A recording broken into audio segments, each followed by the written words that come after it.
Shalom Bapak Ibu Saudari, Shalom. Selamat siang Bapak Ibu Saudari. Hari ini kita mau bikin vlog baca Alkitab setiap hari, ya. Dari pasal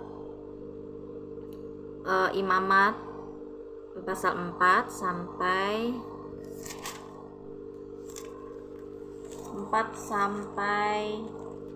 6 ya. 3 pasal ya. Di Imamat ini kita bacanya per 3 pasal ya. Yuk kita mau berdoa dulu ya sebelum baca ya. Tuhan, terima kasih buat firman-Mu ini Tuhan. Biarlah ini menjadi makanan kami Tuhan. Biarlah ini makanan kami yang membuat iman kami semakin bertumbuh Tuhan dan menjadi dewasa, tidak menjadi anak-anak lagi Tuhan. Di dalam nama Tuhan Yesus, haleluya, amin. Kita baca lagi di pasal 4 ya Bapak Ibu Saudari. Korban penghapus dosa. Tuhan berfirman kepada Musa, katakanlah kepada orang Israel, apabila seseorang tidak dengan sengaja berbuat dosa dalam sesuatu hal yang dilarang Tuhan dan ia memang melakukan salah satu daripadanya, maka jikalau yang berbuat dosa itu imam yang diurapi sehingga bangsanya turut bersalah, haruslah ia mempersembahkan kepada Tuhan karena dosa yang telah diperbuatnya itu seekor lembu jantan muda yang tidak bercela sebagai korban penghapus dosa. Ia harus membawa lembu itu ke pintu kemah pertemuan ke hadapan Tuhan.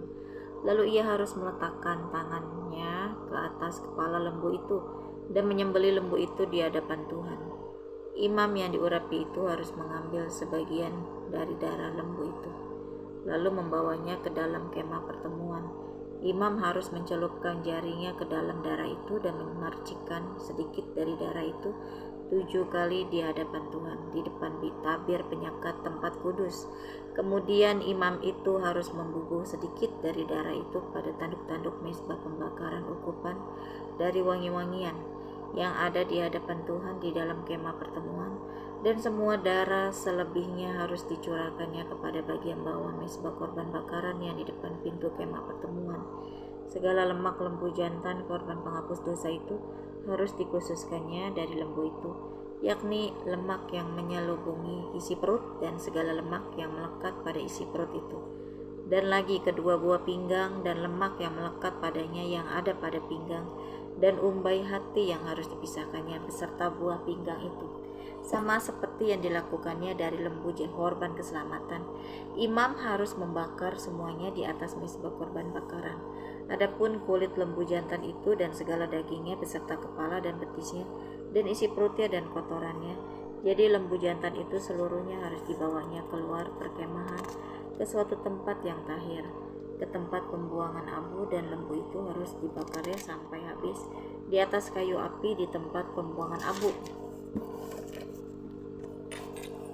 Jikalau yang berbuat dosa dengan tak sengaja itu segenap umat Israel dan jemaah tidak menyadarinya, sehingga mereka melakukan salah satu hal yang dilarang Tuhan dan mereka bersalah, maka apabila dosa yang diperbuat mereka itu ketahuan, haruslah jemaah itu mempersembahkan seekor lembu jantan yang muda sebagai korban penghapus dosa.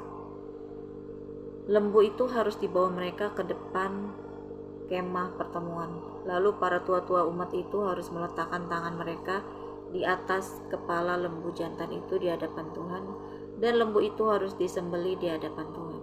Imam yang diurapi harus membawa sebagian dari darah lembu itu ke dalam kemah pertemuan. Imam harus mencelupkan jarinya ke dalam darah itu dan memercikannya 7 kali di hadapan Tuhan di depan tabir. Kemudian dari darah itu harus dibubuhnya sedikit pada tanduk-tanduk mezbah yang di hadapan Tuhan di dalam kemah pertemuan, dan semua darah selebihnya harus dicurahkannya kepada bagian bawah mezbah korban bakaran yang di depan pintu kemah pertemuan. Segala lemak harus dikhususkannya dari lembu itu dan dibakarnya di atas mezbah. Beginilah harus diperbuatnya dengan lembu jantan itu seperti yang diperbuatnya dengan lembu jantan korban penghapus dosa. Demikianlah harus diperbuatnya dengan lembu itu. Dengan demikian imam itu mengadakan pendamaian bagi mereka sehingga mereka menerima pengampunan. Dan haruslah ia membawa lembu jantan itu keluar perkemahan lalu membakarnya sampai habis seperti ia membakar habis lembu jantan yang pertama. Itulah korban penghapus dosa untuk jemaah. Jikalau yang berbuat dosa itu seorang pemuka yang tidak dengan sengaja melakukan salah satu hal yang dilarang Tuhan Allahnya sehingga ia bersalah, maka jikalau dosa yang telah diperbuatnya itu diberitahukan kepadanya, haruslah ia membawa sebagai persembahannya seekor kambing jantan yang tidak bercela. Lalu haruslah ia meletakkan tangannya ke atas kepala kambing itu dan menyembelihnya di tempat yang biasa orang menyembelih korban bakaran di hadapan Tuhan. Itulah korban penghapus dosa. Kemudian haruslah imam mengambil dengan jarinya sedikit dari darah korban penghapus dosa itu, lalu membubuhnya pada tanduk-tanduk mezbah korban bakaran. Darah selebihnya haruslah dicurahkannya kepada bagian bawah mezbah korban bakaran, tetapi segala lemak harus dibakarnya di atas mezbah, seperti juga lemak korban keselamatan. Dengan demikian imam mengadakan pendamaian bagi orang itu karena dosanya, sehingga ia menerima pengampunan.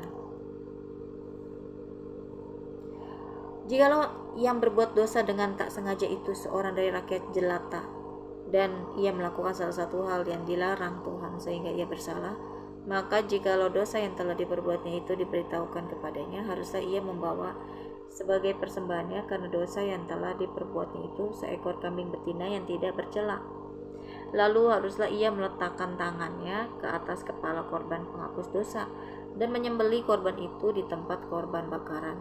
Kemudian imam harus mengambil dengan jarinya sedikit dari darah korban itu, lalu membubuhnya pada tanduk-tanduk mezbah korban bakaran. Semua darah selebihnya haruslah dicurahkannya kepada bagian bawah mezbah, tetapi segala lemak haruslah dipisahkannya, seperti juga lemak korban keselamatan dipisahkan. Lalu haruslah dibakar oleh imam di atas mezbah menjadi bau yang menyenangkan bagi Tuhan. Dengan demikian imam mengadakan pendamaian bagi orang itu sehingga ia menerima pengampunan. Jika ia membawa seekor domba sebagai persembahannya menjadi korban penghapus dosa, haruslah ia membawa seekor betina yang tidak bercela. Lalu haruslah ia meletakkan tangannya ke atas kepala korban penghapus dosa itu dan menyembelihnya menjadi korban penghapus dosa di tempat yang biasa orang menyembelih korban bakaran. Kemudian imam harus mengambil dengan jarinya sedikit dari darah korban penghapus dosa itu, lalu membubuhnya pada tanduk-tanduk mezbah korban bakaran. Semua darah selebihnya haruslah dicurahkannya kepada bagian bawah mezbah, tetapi segala lemak haruslah dipisahkannya, seperti juga lemak domba korban keselamatan dipisahkan. Lalu imam harus membakar semuanya itu di atas mezbah di atas segala korban api-apian Tuhan. Dengan demikian imam mengadakan pendamaian bagi orang itu karena dosa yang telah diperbuatnya, sehingga ia menerima pengampunan. Apabila seseorang berbuat dosa, yakni jika ia mendengar seorang mengutuki dan ia dapat naik saksi karena ia melihat atau mengetahuinya tetapi ia tidak mau memberi keterangan, maka ia harus menanggung kesalahannya sendiri. Apabila seseorang kena kepada sesuatu yang najis, baik bangkai binatang liar yang najis atau bangkai hewan yang najis atau bangkai binatang yang mengeriap yang najis tanpa menyadari hal itu, maka ia menjadi najis dan bersalah. Atau apabila ia kena kepada kenajisan berasal dari manusia, dengan kenajisan apapun juga ia menjadi najis tanpa menyadari hal itu, tetapi kemudian ia mengetahuinya, maka ia bersalah. Atau apabila seseorang bersumpah teledor dengan bibirnya hendak berbuat yang buruk atau yang baik, sumpah apapun juga yang diucapkan orang dengan teledor tanpa menyadari hal itu, tetapi kemudian ia mengetahuinya, maka ia bersalah dalam satu perkara itu. Jadi apabila ia bersalah dalam salah satu perkara itu, haruslah ia mengakui dosa yang telah diperbuatnya itu, dan haruslah ia mempersembahkan kepada Tuhan sebagai tebusan salah karena dosa itu seekor binatang dari domba atau kambing menjadi korban penghapus dosa. Dengan demikian imam mengadakan pendamaian bagi orang itu karena dosanya.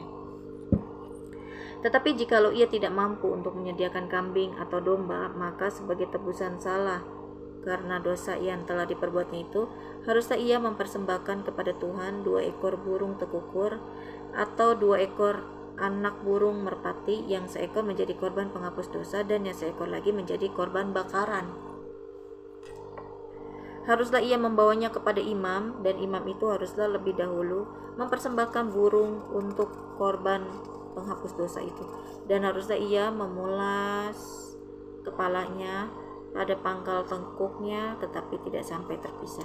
Sedikit dari darah korban penghapus dosa itu haruslah dipercikannya di dinding mezbah, tetapi darah selebihnya haruslah ditekan keluar pada bagian bawah mezbah. Itulah korban penghapus dosa. Yang kedua, haruslah diolahnya menjadi korban bakaran sesuai dengan peraturan. Dengan demikian, imam mengadakan pendamaian bagi orang itu karena dosa yang telah diperbuatnya, sehingga ia menerima pengampunan. Tetapi jikalau ia tidak mampu menyediakan 2 ekor burung tekukur atau 2 ekor anak burung merpati, maka haruslah ia membawa sebagai persembahannya karena dosanya itu 1/10 eva tepung yang terbaik menjadi korban penghapus dosa. Tidak boleh ditaruhnya minyak dan dibuang dan dibubuhnya kemenyan di atasnya, karena itulah korban penghapus dosa. Lalu haruslah itu dibawanya kepada imam, dan imam itu haruslah mengambil daripadanya segenggam sebagai bagian ingat-ingatannya, lalu membakarnya di atas mezbah di atas segala korban api-apian Tuhan. Itulah korban penghapus dosa. Dengan demikian imam mengadakan pendamaian bagi orang itu karena dosanya dalam salah satu perkara itu, sehingga ia menerima pengampunan. Selebihnya adalah bagian imam, sama seperti korban sajian. Korban penebus salah.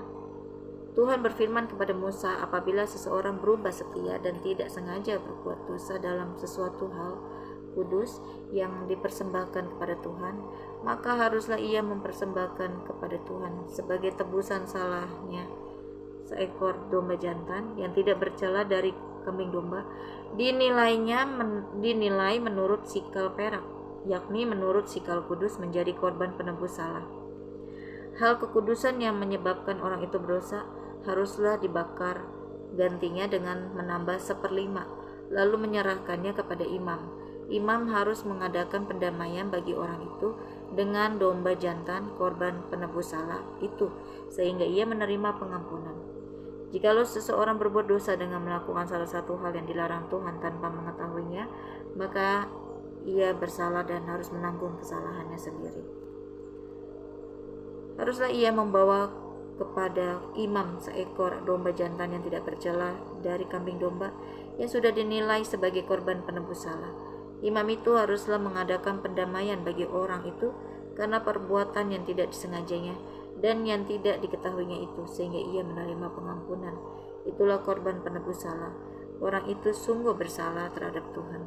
Tuhan berfirman kepada Musa, apabila seseorang berbuat dosa dan berubah setia terhadap Tuhan dan memungkiri terhadap sesamanya barang yang dipercayakan kepadanya, atau barang yang diserahkan kepadanya, atau barang yang dirampasnya, atau apabila ia telah melakukan pemerasan atas sesamanya, atau bila ia menemui barang hilang dan memungkirinya, dan ia bersumpah dusta dalam perkara apapun yang diperbuat seseorang sehingga ia berdosa, apabila dengan demikian ia berbuat dosa dan bersalah, maka haruslah ia memulangkan barang yang telah dirampasnya, atau yang telah diperasnya, atau yang telah dipercayakan kepadanya, atau barang hilang yang ditemuinya itu, atau segala sesuatu yang dimungkirinya dengan bersumpah dusta.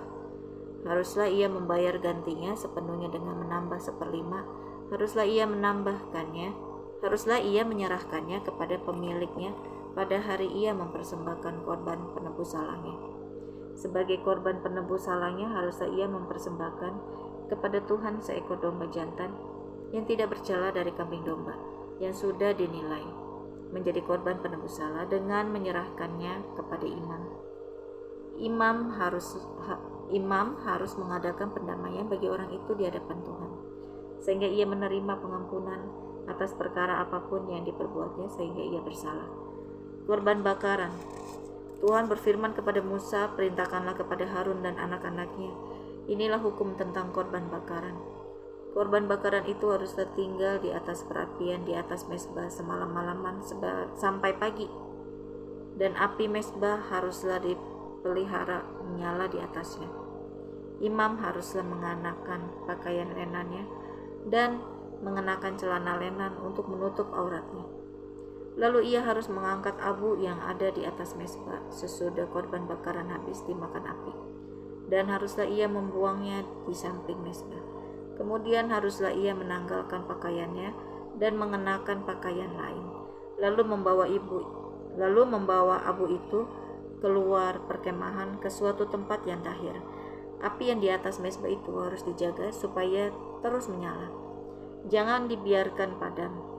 Tiap-tiap pagi imam harus menaruh kayu di atas mezbah, mengatur korban bakaran di atasnya, dan membakar segala lemak korban keselamatan di sana. Harus dijaga supaya api tetap menyala di atas mezbah, janganlah dibiarkan padam. Korban sajian, inilah hukum tentang korban sajian. Anak-anak Harun haruslah membawanya ke hadapan Tuhan ke depan mezbah. Setelah dikhususkan dari korban sajian itu segenggam tepung yang terbaik dengan minyak, serta seluruh kemenyan yang di atas korban sajian itu, maka haruslah semuanya dibakar di atas mezbah sehingga baunya menyenangkan. Sebagai bagian ingat-ingatannya bagi Tuhan. Selebihnya haruslah dimakan oleh Harun dan anaknya. Haruslah itu dimakan sebagai roti yang tidak beragi di suatu tempat yang kudus. Haruslah mereka memakannya di pelataran kemah pertemuan. Janganlah itu dibakar beragi. Telah kuberikan itu sebagai bagian mereka daripada segala korban api-apianku.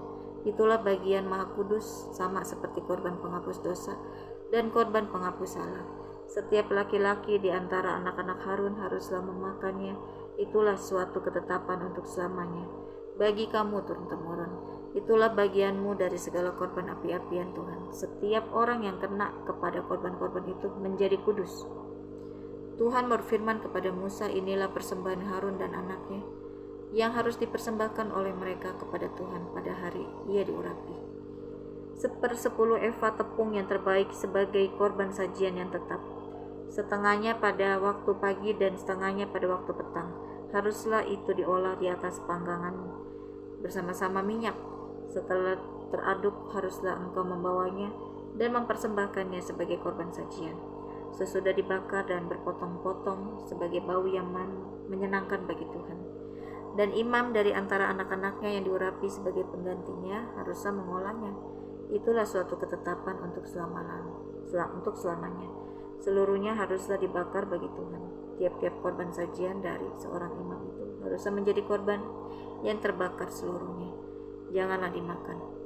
Korban penghapus dosa, Tuhan berfirman kepada Musa demikian, katakanlah kepada Harun dan anak-anaknya, inilah hukum tentang korban penghapus dosa. Di tempat korban bakaran disembelih, disitulah harus disembelih korban penghapus dosa di hadapan Tuhan. Itulah persembahan maha kudus. Imam yang mempersembahkan korban penghapus dosa itulah yang harus memakannya. Haruslah itu dimakan di suatu tempat yang kudus, di pelataran kemah pertemuan. Setiap orang yang kena kepada daging korban itu menjadi kudus. Dan bila darahnya ada yang terpercik kepada sesuatu pakaian, haruslah engkau mencuci pakaian itu di suatu tempat yang kudus. Dan belanga tanah tempat korban itu dimasak haruslah dipecahkan, dan jikalau dimasak di dalam belanga tembaga, haruslah belanga itu digosok dan dibasuh dengan air. Setiap laki-laki di antara para imam haruslah memakannya. Itulah persembahan maha kudus. Tetapi setiap korban penghapus dosa yang dari darahnya dibawa sebagian ke dalam kemah pertemuan untuk mengadakan pendamaian di dalam tempat kudus. Janganlah dimakan, melainkan dibakar habis dengan api. Selesai ya Bapak Ibu Saudari, kita baca Alkitab Imamat pasal 4-6, yaitu tentang korban penghapus dosa pasal 4 ya, terus korban penebus salah, korban bakaran, korban sajian, korban penghapus dosa ya. Ya, kita berdoa ya. Tuhan, terima kasih buat firman-Mu ini Tuhan. Inilah firman-Mu Tuhan yang mengingatkan setiap kami agar kami mempersembahkan tubuh kami Tuhan, agar kami berkenan di mata Engkau, sehingga kami hidup kudus dan suci di hadapan Engkau. Pada saat Engkau memanggil kami tidak ada cacat dan celah. Tuhan Yesus, biarlah kami hidup takut akan Padamu Tuhan, karena firman-Mu yang sudah mengingatkan kami Tuhan, agar kami hidup taat kepada-Mu Tuhan. Terima kasih Tuhan, Biarlah pribadi lepas pribadi kami, Engkau urapi kami Tuhan. Dan biarlah setiap kami mau hidup takut padamu Tuhan. Dan pemulihan demi pemulihan ada pada kami. Di dalam nama Tuhan Yesus, haleluya. Amin.